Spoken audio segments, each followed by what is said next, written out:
ካብ ትማሊ ጀሚሩ ኣብ ምዕራብ ትግራይ ካብ ጸለምቲ ዳግም ብረታው ጎንፂ ተቀስቂሱ ዝብልን ላዕለዎት ወታደራዊ አመራርሓ ካብ ሰራዊት ትግራይ እውን ተማሪኾም ዝብል ዜና ዝኹናት ዝተጀመረሉ ምኽንያትን ኣብቲ ዞባ ዘሎ ዘሻቀል ኩነታት ብዝርዝር ኣብ ፈለማይ ዜናና ክንምልከት ኢና። ፕሬዚደንት ድማ ንኢትዮጵያ ኣፍ ደገ ቀይሕ ባሕሪ ንኽትጥቀም ፍቃደኛ የምባሉ እዚ ንኢትዮጵያ ሓድሽ ዘይሓሰበቶ ዜና ኮይኑ ሎማዓንቲ ቅልቅል ኢሎም እቲ ዋና አዛዚ ሰራዊት ጀነራል ሰራዊት ብቁልጡፍ ክወፅእ ብህፁፅ ክወፅእ ኣዚዙ ዘሎ ዝብል እውን ካልእ ዜናና እዩ።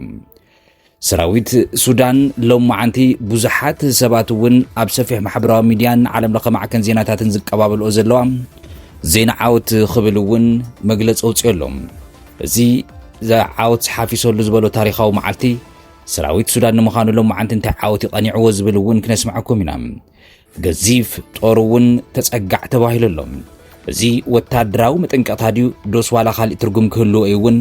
ክትሰምዕዎኹም ንኹሉ እዚ ሓድሽ ዜናን ዝርዝር ትንታነታትን ሒዝና ቀሪብና ኣለና። ካብ ፈላማይ ክሳብ መወዳእታ ምሳና ክትጸንሑ ብኽብሪና ንዕድም። ሰናይ ምክትታል።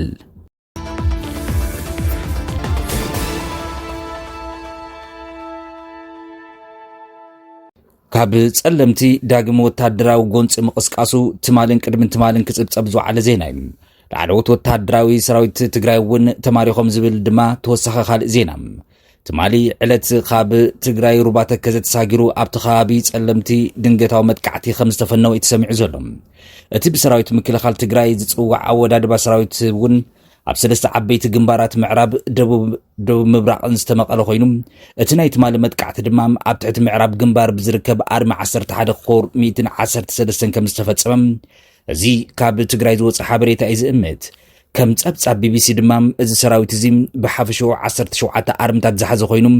ነብሲ ወከፍ ኣርሚ ድማ 3 ኮር ከም ዘለዎ ዝፍለጥ እዩ። ኣብቲ ትማሊ ዝተኻየደ ውግእ ላዕለዎት መራሕቲን ክፍለ ጦር ደደቢት ኣዘዝቲ ረጅመንት ሓደ ተማሪኹ ዝብል ዜና ኣብ ማሕበራዊ ሚድያ ብፍሉይ ድማ ኣብ ፌስቡክ ክውዛዕ ዝወዓለም ክሳብ ሕጂ ዝዛወር ዘሎ ፎቶ ዝሓዘ እውን ዜና እዩ። ምዚ ተታሒዙ ድማ ብሬን ድሽቃ ዝተፈላለዩ ኣጽዋራትን ኣብ ትሕቲ ቁፅፅር ከም ዝወዓሉ ዝሕብር ዜና እውን ምዞም ስእልታት እዚኦም ተታሒዙ ዝተጸብጸበ ዜና ኮይኑ ኣሎ።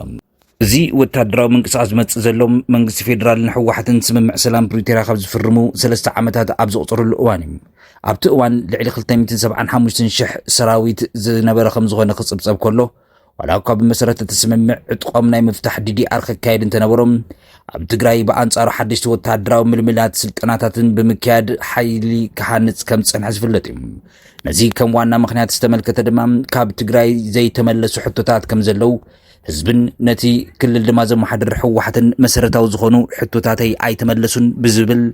ውዕል ፕሪቶሪያ መሊኡ ከይተፈረመ እውን ሰራዊተይ ኣይብትንን ብዝብል ወሳኒ ምኽንያት እውን እዩ። ናይቲ ጎንፂ መበገስን ፖለቲካዊ ውጥረት ዝተመልከተን ቀንዲ መበገሲት ውጥረት ድማ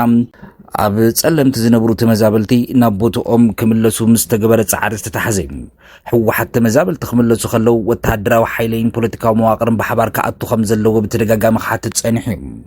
መንግስቲ ፌደራል ኣመራርሓ ክልል ኣምሓራን ግን ህዝቢ ጥራይ ይመለስ ወታደራዊ መዋቕር ኣይፍቀድ ምባል ነቲ ጠለብ ክነጽግ ጸንሐ ክኾን ከሎም ብሰንኪ እዚ ድማ ሕወሓት ተመዛበልቲ ናብ ዳግም ምዝንባል ይቃልዑ ኣለዉ ዝብል ጥርዓንን ወሳኒ ሕቶን ኣብ መሬት ዘሎ ተግባር ብምምልካት እውን ሕቶ ከቕርብ ጸኒሑ እዩ። ብርግጽ ካብ ምዕራብ ትግራይ ዝረኣዩ ዘለዉ ኩነታትን ኣብ ተብኡ ዝነብሩ ዘለዉ ሰባት ናይ ምጽናት ኩነታት እውን ሕብራት መንግስታት ከይተረፈን ዓለም ለኸ ናይ ሰብኣዊ መሰል ተሟገቲ ከይተረፉት ጽብጽቦ ዘለው ዜና እዩ። ነዚ ስዕቡ እውን እምበኣርዩ ሕወሓት ስኢለ ህዝቢ ኣይለቅቕነ ዝብል ሕቶ ልዒሉ ዝበሃል ቅድሚ ወሃቢ ቃል ሰራዊት ዝነበረ ገብረ ጻድቕ ምስ ሓደ ናይ ትግራይ ሚድያ ኣብ ዝነበሮ ቃለ ምሕትት ትዕግስቲ ናይ ጽንቀቐሎም ትዕግስቲ ድማ ደረት ኣለዎ ብምባል ምዕራብ ትግራይ ብሰላም ተዘይተመሊሱ ናብ ውግእ ክንኣቱ ክንግደድ ኢና ዝብል መጠንቀቕታ ምሃቦም ዝዝከር እዩ። እዚ ናይ ትማሊ መጥቃዕቲ ነቲ ዝተዋሃበ መጠንቀቕታ ስዒቡ ዝመጸም ተግባራዊ ስጉምቲ ከም ዝኾነም ዝእመነሉ ክኾን ከሎ ክሳብ ሕጂ ብወገን ትግራይ ይኹን ፌደራል መንግስቲ እዚ ኣመልኪቱ ዝወፀ ዝተረጋገፀ ሓበሬታ ግን ክሳብ ሕጂ የለን።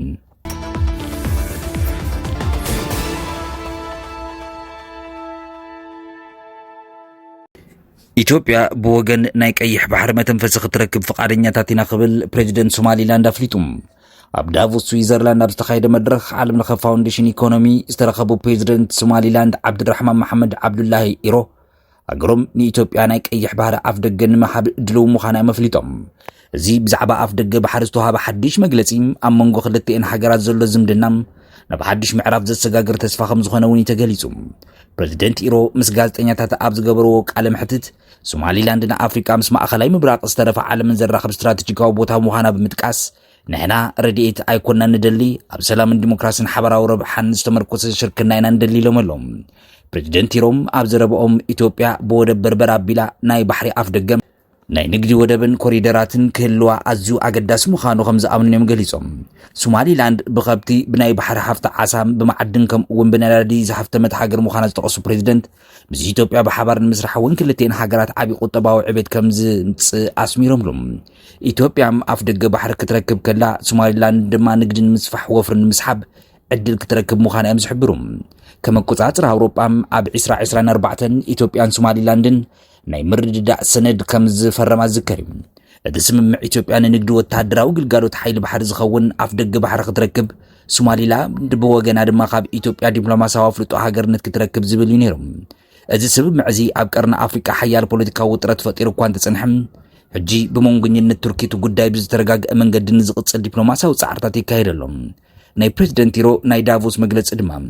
ኢትዮጵያ ንዘለዋ ናይ ኣፍ ደገ ባሕሪ ሕቶ ሶማሊላንድ ሓደ ካብቶም ቀንዲ መፍትሕታት ምዃና ዳግማይ ዘረጋግጽ እዩ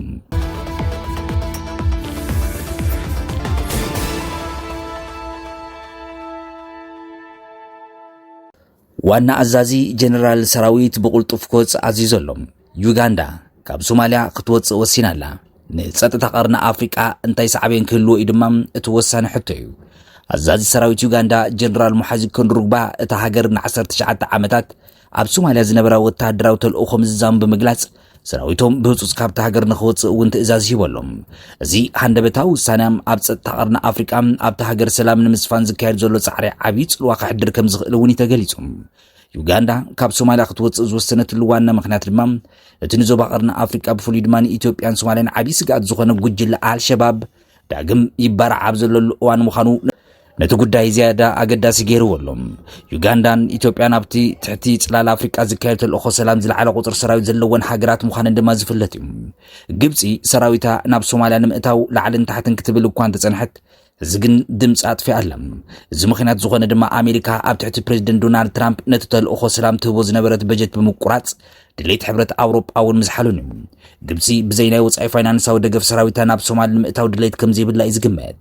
እቲ ቀደም ብኣሚሶም ሕጂ ድማ ብኣትሚስ ዝተወጻጸአ ተልእኾ ሰላም ቀስ በቐስ ጸጥታ ሶማልያ ናብቲ ናይታ ሃገር ሰራዊት ንምርካብ ዝዓለመ እዩ ኮይኑ ዘሎ ይኹን እምበር እዚ ሕጂ ዝርአ ዘሎ ምስሓብ ሰራዊት ዩጋንዳ ናይ በጀት ሕፅረት ነቲ መስርሕ ምስግጋር ድማ ዓብዪ ፈተና ወዲቑዎ ኣሎ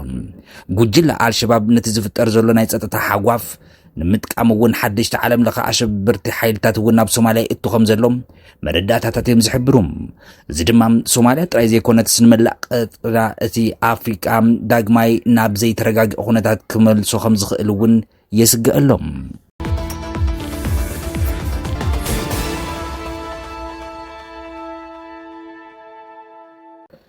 ገዚፍ ኣጽዋራት ይጽጋዕ ጀሚሩ ኣሎ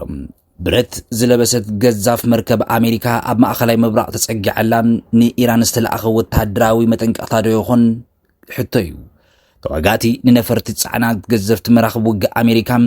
ብሄሊኮፕተራትን ተዋጋእቲ መኻይን ተሰኒያ ኣብ ማእኸል ምብራቕ ከም ዝበጽሐት ክልተ ሰበስልጣን ኣሜሪካ ንኣገልግሎት ዜና ሮይተርስ ሓቢሮም እዚ ወተሃደራዊ ስጉምቲ ፕሬዚደንት ዶናልድ ትራምፕ ኣብ ኢራን ዝካየድ ዘሎ ህዝባዊ ተቃውሞ ስዒቡ እዚ መንግስቲ ኣብ ልዕሊ ተቃውምቲ ዝፍጸም ዘሎ ቅትለት እንተዘይቋሪጹ ኣሜሪካ ወተሃደራዊ ስጉምቲ ክትወስድ ምዃና ድሕሪ ምዝራቦም እዮም ፕሬዚደንት ትራምፕ ዝሓለፈ ሰሙን እዚአን መራኸብ ናብቲ ከባቢ ከም ዝለኣኸ ኣፍሊጦም ነይሮም እዮም እታ ተዋጋኢት ነፋሪት ጻዕነት ዩኤስኤስ አብርሃም ሊንከን ዝተሰመየት መርከብ ምስኣ ዘለዋ ናይ ሚሳኤል መከላኸሊ ኣጽዋር ብትእዛዝ ማእኸላይ እዚ ምክልኻል ኣሜሪካየን ካብ ኤሽያ ተበጊሰን ናብ ማእኸላይ ምብራቕ በፂሐን ዘለዋ ፕሬዚደንት ትራምፕ ብዛዕባ እዚ ወተሃደራዊ ምንቅስቓስ ክገልጹ ከለዉ ነዚ ኣጽዋር እዚ ክንጥቀመሉ የብልናን ኢለ ተስፋ ይገብር ብምባል እቲ ምንቅስቓስ ንምክልኻል መጠንቀቕታ ዝዓለመ ምዃኑ እውን ኣመላኺቶም እዮም ይኹን እምበር እቲ ኣብ መንጎ ኢራንን ኣሜሪካን ዘሎ ወጥሪ እንዳገደደ ብምኻዱ ኣሜሪካ ካብ መጀመርታ ዝወርሒት ሒዛ ሓይላ ክትተኣኻኽብ ጸኒሓ ብዚካተን መራኸቢ ውግእ ሚኒስትሪ ምክልኻል ኣሜሪካ ፔንታገን ተዋጋእቲ ነፈርቲ እውን ናብ ማእኸላይ ምብራቕ ከም ዝጸጋዕ ኣፍሊጡ ኣሎ ፕሬዚደንት ትራምፕ መንግስቲ ኢራን ተቋምቲ ዝቀትል እንተኮይኑ ኣሜሪካ ኢዳ ክትእቱ ምዃና ብምግላጽ ተሪር መጠንቀቕታ ሂቦም እዮም። ኣሜሪካ ኣብ ማእኸላይ ምብራቕ ወጥሪ ክውስኽ ከሎም ብተመሳሳሊ ናይ ሓይሊ ምርኢት ብምግባር ድማ መራኽቢ ውግእ ናብቲ ዞባ ክተጽግዕ ምጽናሓም ዝፍለጥ እዩ። እዚ ሕጂ ዝርአ ዘሎ ምንቅስቓስ ግን ንኢራን ንድሕሪት ንምምላስ ዝዓለመ ዓብዪ ወታደራዊ ምድላው ምዃኑ እውን ተንተንቲ ይገልጸሎም።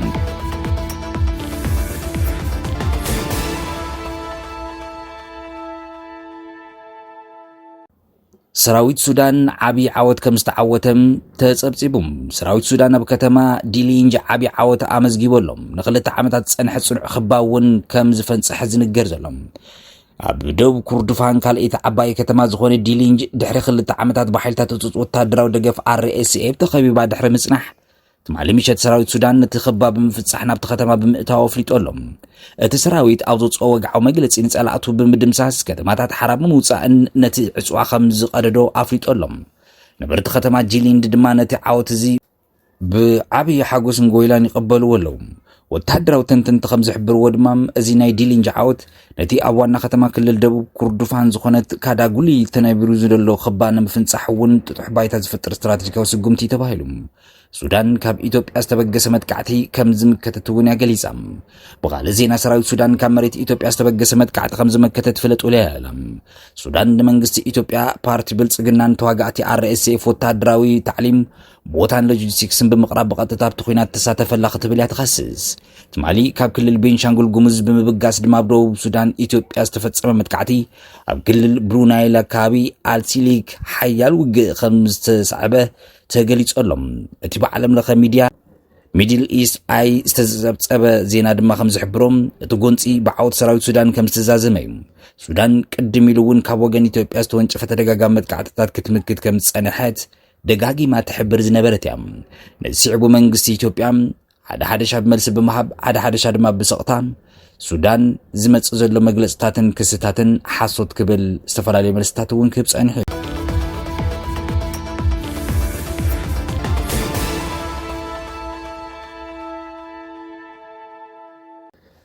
ኣብ ደቡብ ሱዳን ህፃናት ኮነን ዓበይቲ ንማንም ከይትምሕሩ ዝብል ኣሰንባዲ ትእዛዝ ወታደራዊ ኣዛዚ ዓብዪ ቁጣዕ ፈጢሮሎም።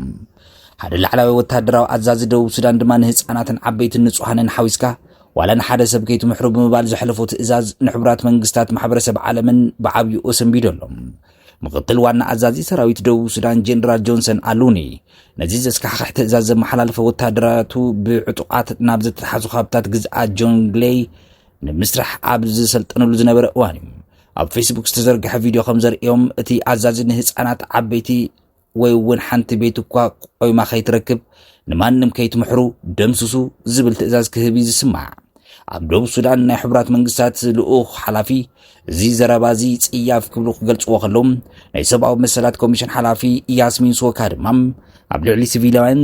ጥቃትን ክፍጸም ዝጽውዕ ቋንቋ ጥራይ ዘይኮነስ ኣዝዩ ሓደገኛ ቅስቀሳ ክብል እውን ኮኒንዎም። ኮሚሽኑ ወሲኹ ከም ዝገለጾም ኣብ ጁባ ዘሎ ዝኾነ ላዕላዊ ፖለቲካዊ ወይ እውን ወታደራዊ ኣመራርሓ ብዛዕባ እዚ ኣብ ጆንግሌይ ዝፍጸም ዘሎ ገበን ቅስቀሳ ኣይፍልጥን እየ ክብል ከም ዘይኽእል ኣፍሊጦሎም። በዚ እንዳገደደ ዝኸድ ዘሎ ጎንፂ ምክንያት ልዕሊ 180,000 ሰባት ካብ መነባብሮኦም ተመዛቢሎም ናብ ረግረግ ቦታታት ይሃድሙ ከም ዘለዉ ሕቡራት መንግስታት ድማ ብኻልእ ወገን ገሊጾሎም። በኣልከስ ክቡራት ሰማዕቲ ተመልከቲ ቻናልና ንሎሚ ዝሓዝናዮም እዋናዊ ዝርዝር ዜናታትና ዞም ሰማዕኹም መስሉ ነይሮም። ቀጻሊ ሓድሽ ዜና ትንታነ ሓበሬታ ምዕባለታት ሒዝና ክንቀርብ ኢና። ክሳብ ሻቡ እዚ ላይክ ጌርኩም ተጸበይና